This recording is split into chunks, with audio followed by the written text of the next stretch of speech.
কি গো মান্তুর মা, তবে মান্তু শুনলাম ঘর এসছে। ও ওই তো মান্তু। মান্তু, তোর নার্সিং ট্রেনিং শেষ? নার্সিং মানে শুধু শুনছিলাম ইনজেকশন খালি দিতে হবে নাকি? কি বলিস মি? নার্সিং মানে শুধু ইনজেকশন দেওয়া না, দেওয়ার আগে 500 পেজ পড়তে হয়। কেন দিচ্ছি, কাকে দিচ্ছি, কতটা দিচ্ছি, আর দিলে কি হতে পারে। তার হোসনি কি করু সারাদিন? পড়ু? আরে নার্সিং তো সহজ রে, কি সারাদিন পড়া করু?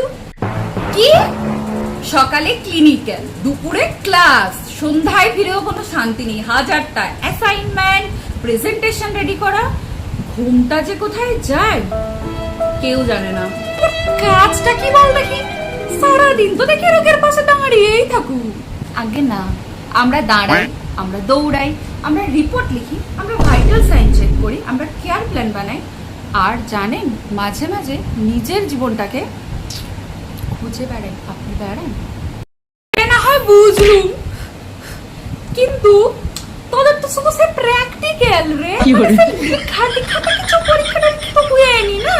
আপনি হয়তো জানেন না, আমাদের not only practical, we have theory, practical, viva, assignment, as well as we have workshop, seminar, clinical posting, equals to nursing life.